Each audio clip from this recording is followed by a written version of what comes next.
Alors, les différentes précautions d'usage, les contre-indications et éventuellement les interactions médicamenteuses, quelles sont-elles? Alors parfois, pour donc les précautions d'usage, on a parfois quelques effets secondaires. Mhm. C'est des effets principalement qui sont situés dans le tube gastro-intestinal, donc des inconforts abdominaux, nausées, gaz, parfois des selles vertes. Donc ça prend la couleur de la chlorella, parfois des crampes d'estomac aussi. Donc ça c'est et puis on peut avoir aussi des signes qui sont extradigestifs et c'est le signe principal extradigestif, c'est l'augmentation de la sensibilité aux rayons solaires, la sensibilité de la peau aux rayons solaires.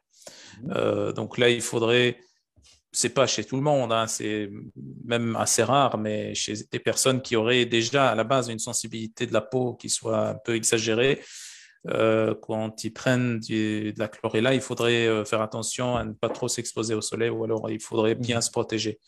Euh, et puis également, donc, souvent on dit que au cours de la grossesse, on n'a pas grand-chose à prendre. La chlorella, en général, est jugée comme sécuritaire pour la Mhm. grossesse du moins jusqu'à la 28e semaine de grossesse.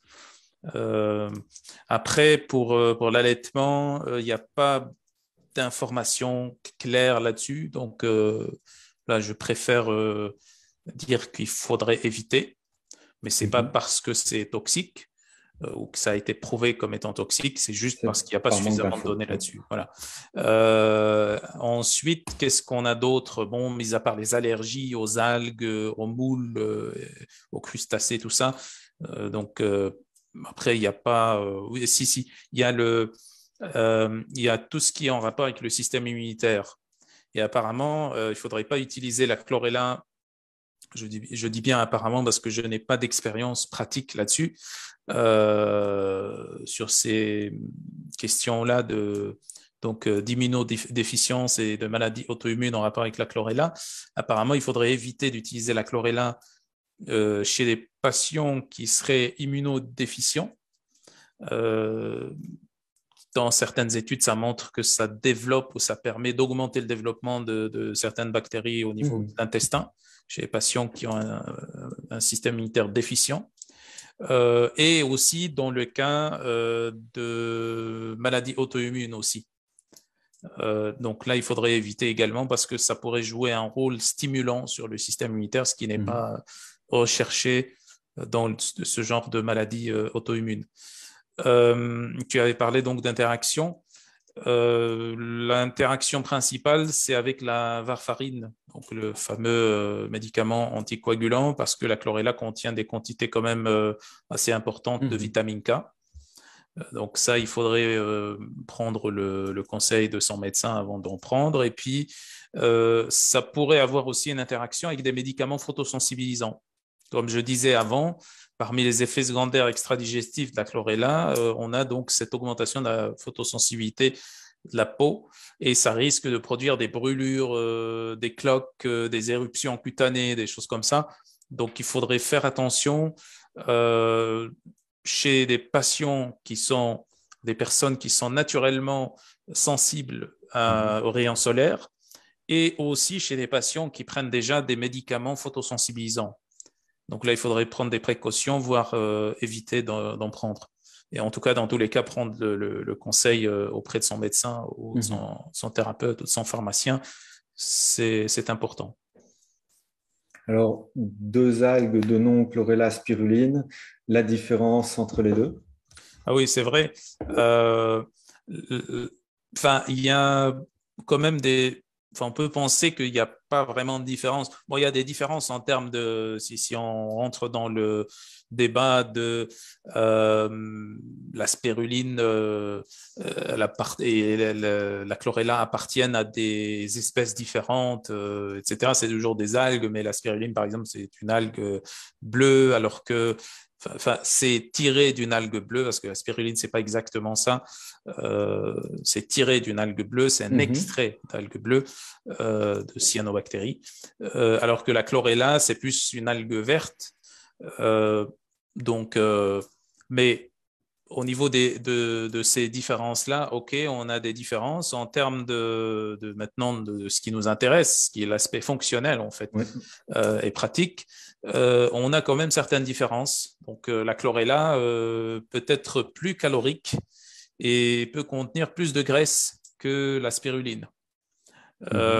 Ça peut contenir peut-être certains nutriments qui peuvent être un peu plus élevés dans la chlorella que dans la spiruline, mais la spiruline aussi contient beaucoup de nutriments qui sont plus titrés que dans la chlorella.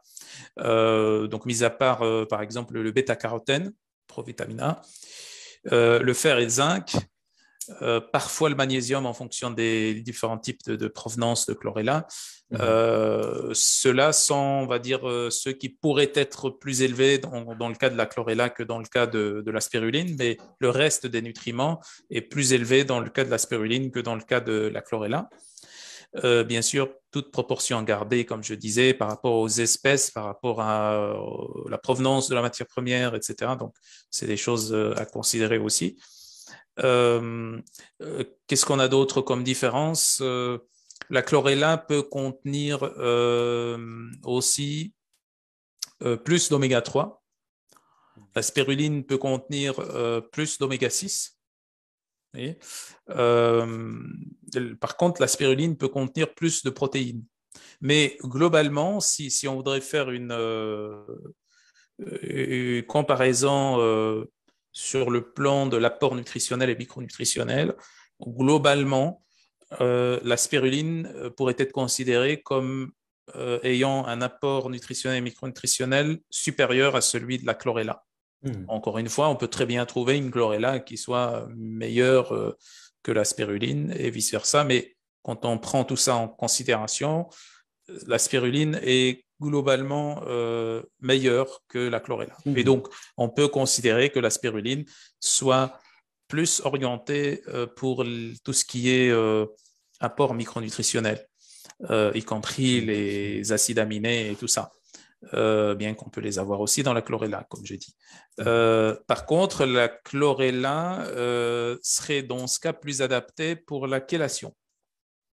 Donc, la chlorella serait plus adaptée pour la chélation et pour la protection, on va dire, du foie principalement et d'autres organes contre ces effets toxiques de, pas uniquement les métaux lourds, mais métaux toxiques au sens général et aussi certains autres composants ou xénobiotiques qui pourraient être toxiques aussi.